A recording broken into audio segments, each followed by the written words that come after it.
What this tells me is, again, even when you feel like something's saturated or there's massive competition, 80,000 channels have a minimum of 100,000 subscribers. This is why Signal Filer told us that being a content creator in general is the fastest growing small business type. I think around 1,000 subscribers, you essentially are probably able to have your own sustainable full-time online business. So you've decided to go all in on YouTube, and maybe you even know what niche you're in and what topic you're talking about, but you haven't nailed the exact videos that you want to do next. Or maybe you're still confused and still in the experiment phase trying to figure out what type of content to talk about. Well, in today's video, we're going to be talking all about trends and the next videos that you should make that will help you get views. We're sharing some of our best video content and some of the strategies behind how to make great videos that get views, because that's what you need on YouTube. My name is Heather Torres, and you're listening to the Think Media podcast, the #1 podcast where we help you grow your influence with YouTube and then use that influence to grow a high impact and a high profit YouTube channel. And we release a brand new episode every single Tuesday. So if you're new here, consider subscribing wherever you're consuming this content from. Well, today we are going deeper into the types of videos you should be creating. There's real strategy when it comes to what works on YouTube, what videos people want to watch, and why people are clicking those videos. Sean's going to break that down in today's episode, so lean in for the featured content.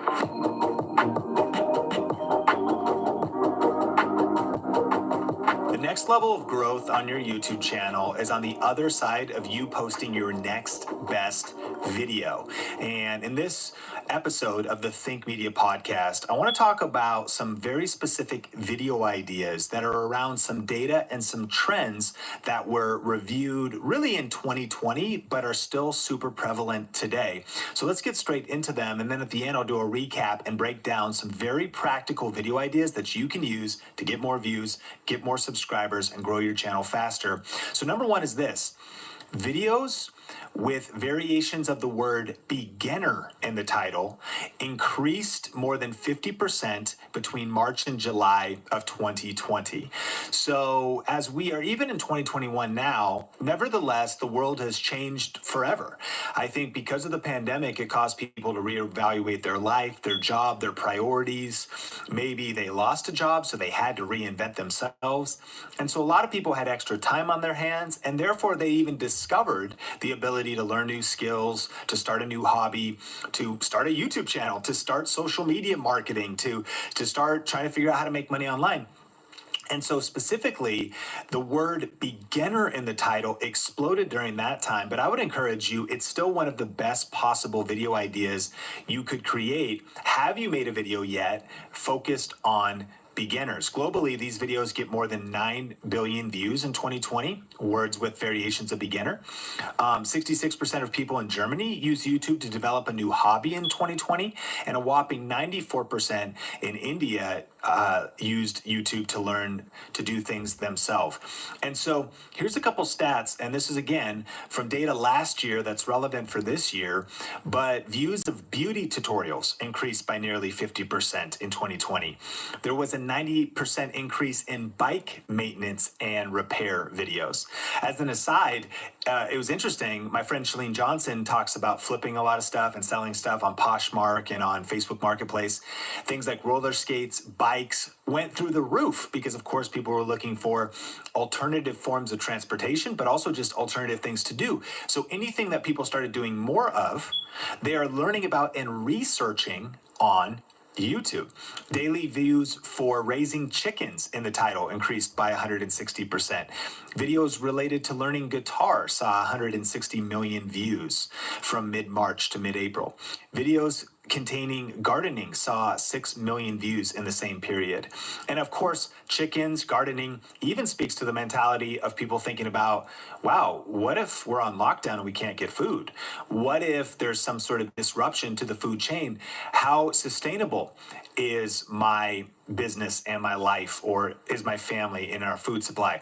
So I want to share this data with you to be thinking about not only video ideas you can create, but how are you paying attention and preparing for just shifts in human psychology and behavior based on what's happening in the world. Sure, lockdowns are softening, vaccines are rolling out, but nevertheless, these trends have shaped the world forever. So, what kind of videos can you create in response? There was a 215% increase in daily uploads of videos related to self care. I think mental health, self care, that's a huge trend, right? There was a 458% increase in daily views and videos about making sourdough bread. It makes me think of Mary, who's one of our Video Ranking Academy students. She's grown from zero to over 300,000 subscribers. She helps people make bread, helps people pickle vegetables, helps people do all kinds of different things. And as people are home more, think about this. She never knew that was going to happen. She was posting videos consistently, but one of her channel blew up because a certain shift in culture happened and she got to ride that wave. And there was a 200% increase in daily views and recipes for bubble tea. Videos of how-to for home haircuts also spiked in April. And so, yes, we're not as locked down as we once were, but their entire behaviors have shifted. Some people shopped online for the first time in 2020, and now they're doing all their shopping online. Some people realized they could learn a new skill in 2020 for the first time, but now in 2021 and this whole decade, they're like, man, my whole life can change. I don't have to travel as much as I once did, or I could be more sustainable from home, or, they establish new habits and behaviors. So the big question of today's episode is, what videos can you make in response to these trends? The second big one is people watched 100 billion hours of gaming on YouTube in 2020. That is crazy. I mean, this doesn't mean that I'm asking you to change your niche or even to potentially pay attention to gaming, but it's knowing that gaming is massive. Did you know that esports is going to be bigger than sports?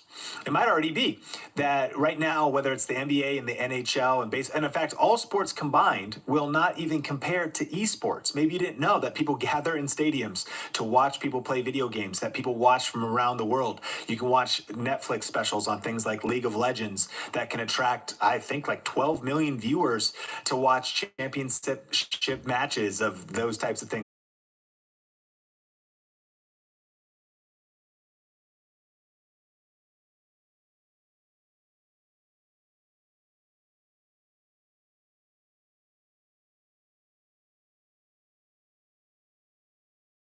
'98, but it was brand new to me.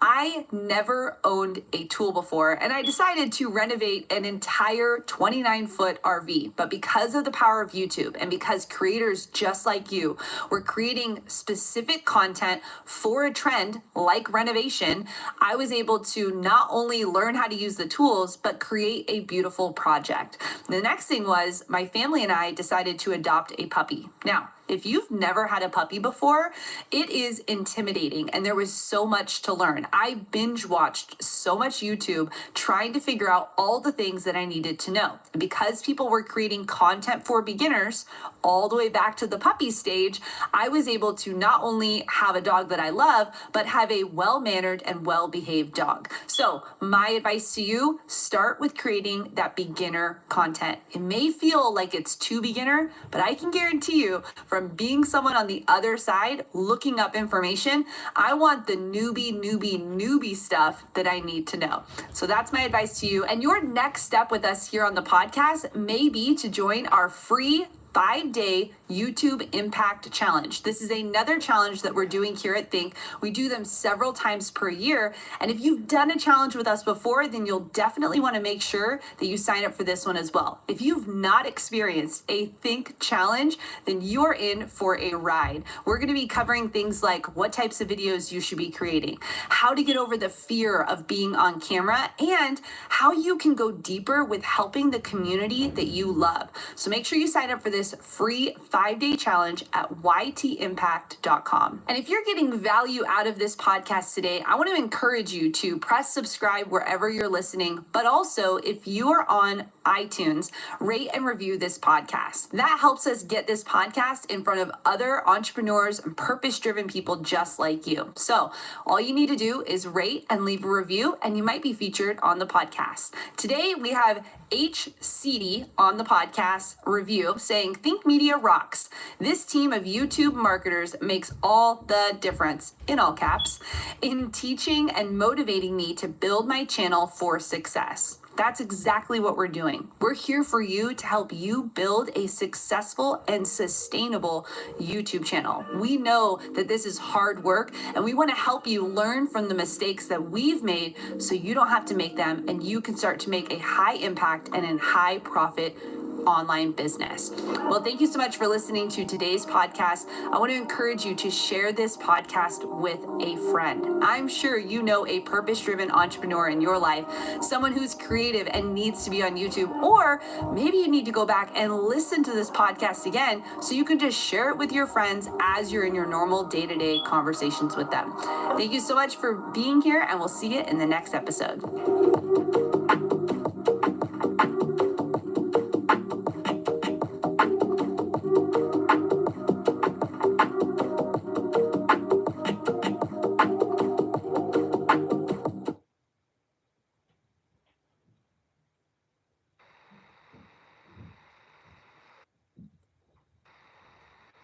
iPhone 16e has the best battery life for an iPhone this size, so nothing's stopping you from getting the high score, except the stairs, benches, and rails. iPhone 16e, latest iPhone, greatest price. One of these people uses the new Colgate Total Active Prevention System. It's 15 times more effective at fighting the root cause of many oral health problems. As for the other guy, Sarah, good luck. be dentist ready with Colgate Total. If I told you that the secret to becoming a great content creator wasn't originality, but strategic imitation. Today I'm sitting down with Cody Sanchez to unpack why most content creators stay stuck and don't grow on YouTube. The reason why is because they do not understand the imitation paradox. Even Steve Jobs, the founder of Apple, understood this powerful principle when he quoted Pablo Picasso saying this. I mean, Picasso had a saying, he said, good artists copy, great artists steal. And we have, always been shameless about stealing great ideas. Good artists copy, great artists steal. And this isn't just some clever quote. It's the hidden blueprint behind nearly every successful creator's journey. The imitation paradox is the counterintuitive truth that mastery begins with imitating others' work. True originality emerges only after you've mastered the fundamentals through imitation. And I've experienced the power of the imitation paradox myself after getting 3 silver play buttons and a gold YouTube play button for reaching over 1 million subscribers. The turning point was understanding the power of modeling the masters and doing it in a strategic way. But that's not the only topic that we're going to cover in today's episode of the Think Media podcast. What you're about to hear is an exclusive VIP Q&A session that I hosted with Cody Sanchez, which if you never met her before, she's got millions of followers across social media. She's a prolific entrepreneur and business builder, but she also has over 1.7 million subscribers on YouTube. And in our conversation, we cover the powerful 3-step formula that transformed her businesses that we can all apply to our content creation. How to know exactly when to differentiate yourself in a crowded market. 5 game-changing tips for hiring and building a high-performance team. Plus even more insights from the questions that the incredible individuals that attended our event asked. And hey, if you want to get on the waiting list for our next Grow With Video Live event happening in Las Vegas, just go to growwithvideolive.com or click the link in the podcast show notes. Whether you're scaling a business or growing your content platform, Cody's frameworks and the content in this episode are going to provide the blueprint. Let's dive in. And can we just give it up for Cody Sanchez as she comes?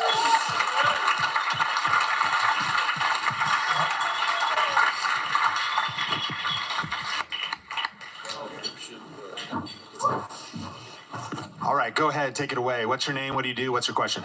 All right, my name is Megan Boson at The Passionate Pro on YouTube. And Cody, so great to hear you. I've been following you for a little bit here. We have similar journeys. So I've been in corporate America for 20 years, became an executive leader 10 years in, and I've been doing that for the past, obviously, 10 years. So I'm a vice president at a Fortune 500. I really love that because it matters, because I'm a black woman, so that's kind of a big deal. Y'all should clap for that. But in that, there are so many people that hate what they do.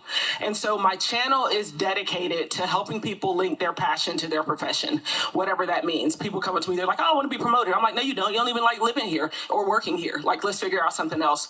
My challenge is this. When I'm looking at who is already out there, it's these 21-year-old life coaches and career coaches who don't have any idea what they're talking about and have never worked in the environment. How can I think about looking at how I play in this space and how I make sure that I'm setting myself aside and different from those? Yeah, good question. So I have a framework that I call imitate, iterate, then innovate. And so one thing we can learn from the poor 21-year-old life coaches, which now all hate me, is that they are so much more tech and social media native than we are. They breathe this in the same way that the next generation that understands AI is going to make us look inefficient and about as good as our parents are at handling a new Apple update, right? And so I like to imitate first the things that I see from a format perspective from people who are crushing it, who are younger. And so I think, if you're trying to carve out your unique space, I think you start by saying, whoa, this video is super viral. I need to understand why. Why is this video so viral? Why is this doing so well? Once I understand why it's doing so well, I want to imitate it with grace and appropriateness. You're not trying to steal somebody's content, but if somebody is going super viral talking about chicken coops, right? And you're talking about being a corporate executive, you might take their song, you might take the words that are in the thumbnail or the title, you might take the first 30 or 60 seconds. And when they go, you'll never guess how much money I made with this chicken coop, you might then say, you'll never guess how much money I made from negotiating my salary. And then they might go, here's this tiny little hack on how to build it for $50. And then you might go, here's this tiny little hack that changed everything for me. So you are imitating their frame, but in a way that is totally native to yourself. So I would start with imitation. Then I would go for iteration. So iteration is like, okay, I understand why they went viral. I understand how viral videos could work for me now. Now how could I iterate on it so it's slightly my own? So instead of them standing in front of the chicken coop and you standing in front of your boss like looking mad, you have a second version that's like slightly different. It puts your unique frame on it. And only after you've become a master imitator, a master iterator, do I completely innovate, which is like, let's do a video with 50 people about how to negotiate your salary in order to make more money. And the one who negotiates their salary highest gets a prize, And so that's how I would think about it. But really cool niche, and congratulations on your success. So nice. Thank you so much. Well, we started hot there. There's a 3-part framework. That was some tactics. That was amazing. You, sir. My name is Ryan Stoltzfus. I'm a career coach. I help directors of ops and directors of engineering to build their brand and grow their impact. As I think about my business 3 years in, I'm thinking future forward always. No, I don't know if I'm going to sell my business in the future, but I still want to be giving myself room for that potentially in the future. So any pieces of advice, and kind of what you were talking about, building personal brand versus building a company brand, I think plays into this pretty heavily too. But any advice, thinking some years, 5-10 years in the future, what can I do now to make it more acquisition friendly? Yeah. Couple things. One, I like to steal people's homework. And so not that dissimilar response, really. If you right now are, say in one sentence exactly what you do. I help directors of operations to build their brand and grow their impact. Okay. If I helped directors of operations? Yes. Directors of operations build their brand. If that was my one line, I would probably try to find somebody who had a company that was similar to it that had sold before. And so I don't know one in that exact niche, but I might go to like Traction. Gino Wickman. Gino Wickman sold the Traction software, which was essentially how to scale businesses, right? I'm sure you guys know Traction EOS is the software. The book Rocket Fuel. Right. So he turned a personal brand where he talked about something structural, systematic ideas into software and systems that he sold, right? And he probably sold it in three realms. He probably sold the consulting business. So, hey, I have reoccurring revenue consulting clients that are paying me right now. He would get a higher multiple on it if those consulting clients were corporations as opposed to individuals. So that could be one unique angle. Then he had another one, which is I have info products. I actually don't know if he sold this, but I have books that have reoccurring revenue based on royalties and licensing that people might do for my books. Okay, second part. And then third part would be that I have a software. So I've realized that I have a system that helps director of ops every single time build their brand. Here's my system and process. Let's put it into a software and then let's sell that software. Royalties highest multiple valuation. Secondary is SaaS, actually after royalties. And third would be his info products. And fourth would be consulting. And so when you guys are thinking about your business and how to sell it, you have to understand how many businesses do you actually have. You probably have more than you anticipate. You have multiple revenue lines that could be independent centers of gravity. And so when you're thinking about this now, go steal somebody's homework. Look at how he built out his business. The best value somebody could ever give you is their org chart and their holdco org chart. Because then you can see if every business is comprised predominantly of an idea plus a person that executes on that idea. Obviously, typically we can see what the idea is. Gino sells consulting software ideas, right? But we don't actually know how he built that underlying. How do we know how he builds the underlying? We see the people underneath him who actually comprise the execution of the idea. And so that's what I would do. Can I steal real quick to the room? If anybody in the room has built a SaaS product, can I network with you specifically? Because I have a huge desire to do that and have no idea how. Can we talk later? She's built too. Okay, thank you so much. Amazing. Give it up. Love that. You, sir. Absolutely. Ty Carter, Atlanta. So this is for Sean and Cody, and I'm here with the Passionate Pro podcast. I've met a lot of people in here today, and the last 2 days, and it seems like everybody's building a team. So I'm curious from Sean and from Cody, what is the one thing that you look for when you're hiring a person? Is it a one rule you go by? Because again, having the right team can make your brand or break your brand.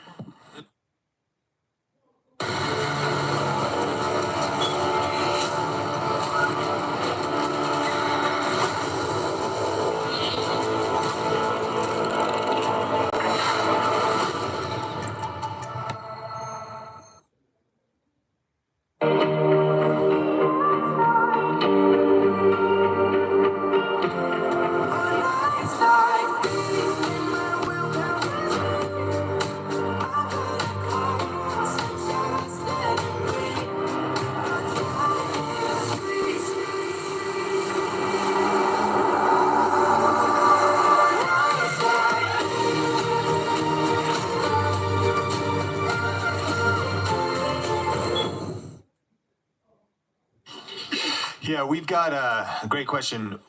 We hire according to the 5 C's for us. Character, it's got to be foundational. If you don't pass the character test, you shouldn't ever hire that person. Then chemistry, this is going to be, do you fit here? They could be an incredible person. They might not fit here. We have 7 core values that would define kind of our culture. And also, do we just kind of want to hang and vibe with you? You get to decide the vibe of your company. Then competency, you got to be good at what you do. And when you're just starting out, I think you also have to decide if you're building bottom up or top down. And I think if you're in this room hustling, kind of startup and finances are low, you have to have kind of that scrappy bottom up mentality. One of the most valuable parts of my experience was being a youth pastor and in ministry. John Maxwell, leadership expert, says that is actually the strongest place to grow as a leader, because you have to motivate people without being able to pay people. So you have to be good at being able to cast vision, cast mission. And when you're building bottom up, that's a lot of what it is maybe like one of the first people that helped us grow Think Media. I was like, so here's the thing. I can't pay you at this exact moment. but I will give you this percent of this thing we will create together. And if it fails, then that would be 0. But if it does this, you'll get this. And she was like, yes. She was an entrepreneur that was like, let's do it. And so that's different than it is now. Eventually, it might be top down. So you got to decide, do I have the money to hire top down and maybe hire somebody that already has the competency or the expertise? Because I believe those things could grow with you. And then finally, we would say capacity. I think in a 2024 world, just getting it done is not enough. You got to be able to get it done quickly and continue to go faster. AI, meaning just, all right, can you be efficient? Can you be productive? That's cool. You made like a video an entire week, a 60-second short. Bro, that's not going to cut it, man. We need like 5 shorts a day. Like this is the, 2024. And so a level of speed and increasing speed. And then finally for us to be courage. Are you just willing to take bold risks? Are you willing to step out and also being courageous for us to be like having crucial conversations, the courage to apologize, the courage to do some of those things that are a culture value for us. So that's the 5 C's. We have our core values. That was a lot, but I can't wait to hear what Cody would say. Honestly, that was so good. I'm going to steal all 5 C's. And then I'm going to say they were mine. No, just kidding. I'll shut you out. What would I add to that? Honestly, there's probably not much I would add there.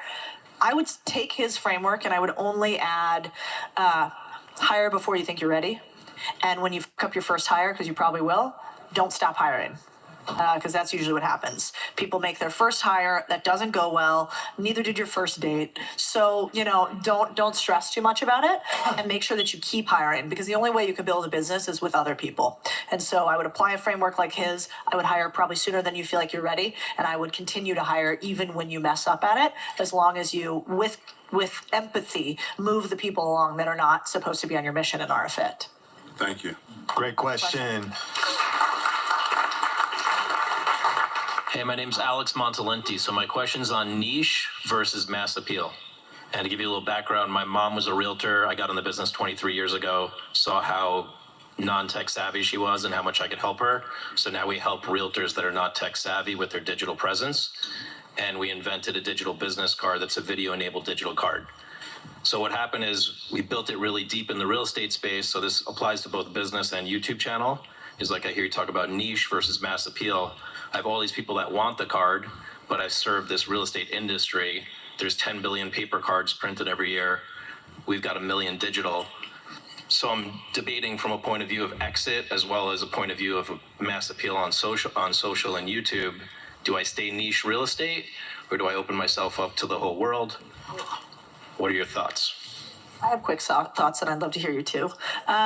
My quick thoughts would be, typically we think that we have saturated our niche before we've actually been anywhere near saturating our niche.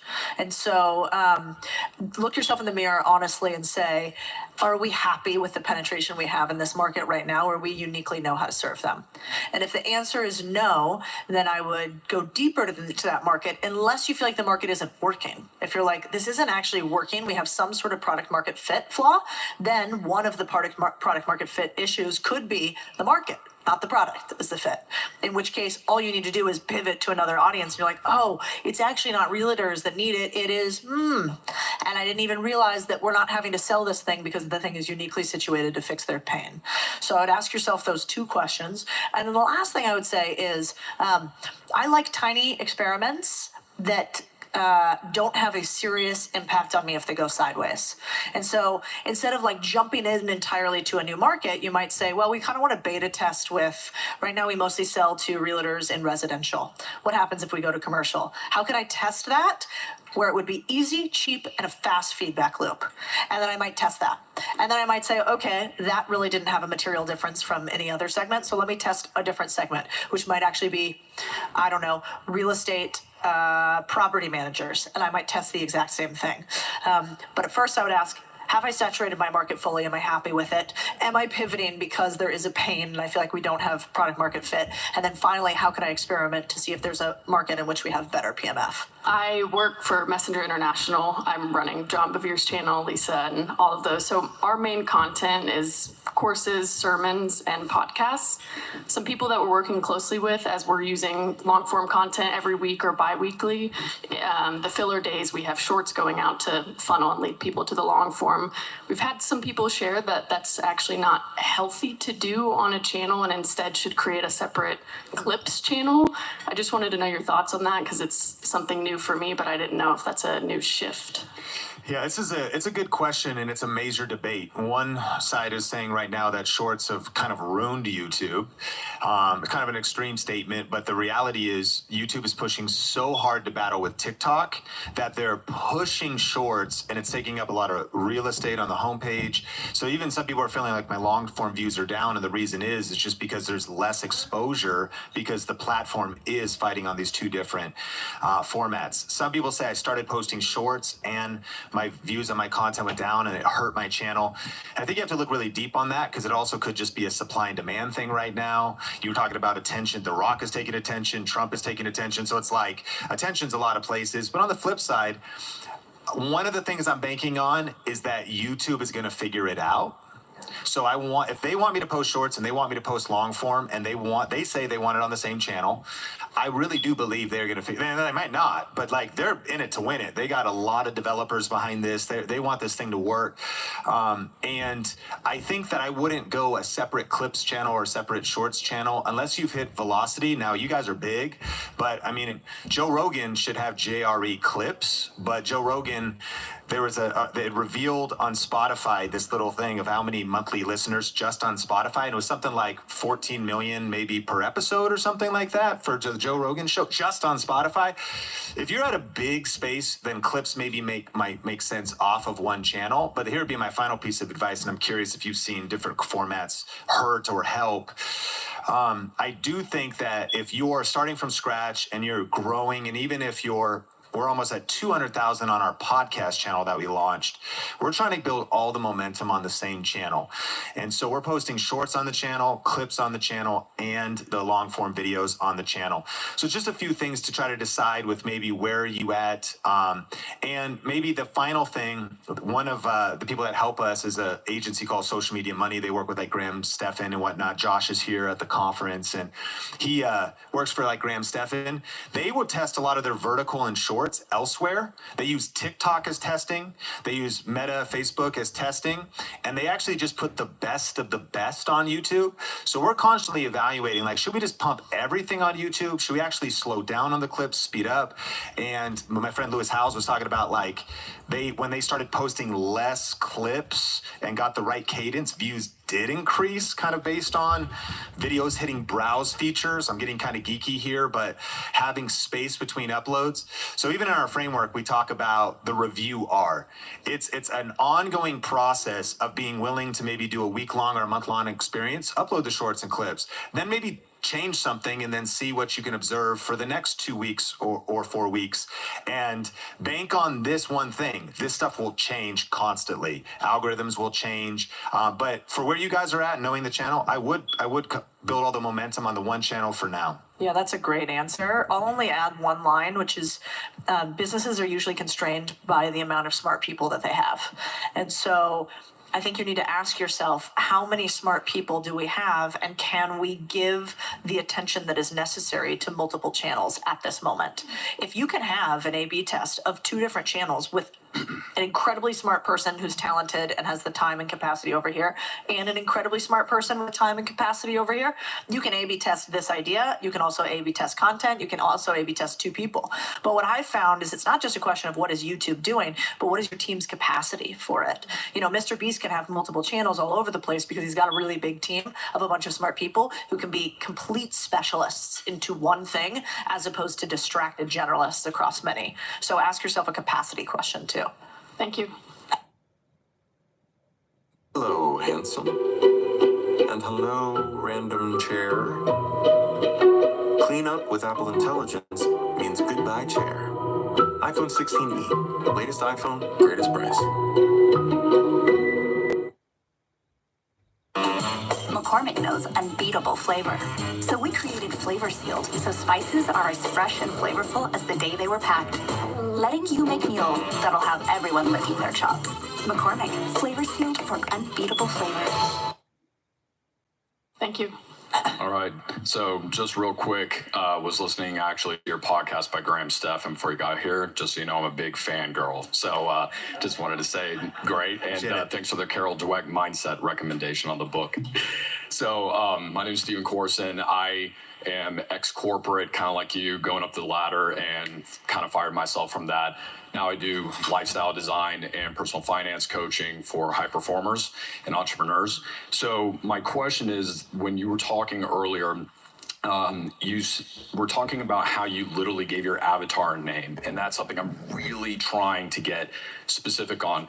Could you break down a little bit on what that process was like that you went to get to the 30-year-old dude named Bob or whatever it was? Because I feel like that would really help as I'm messaging.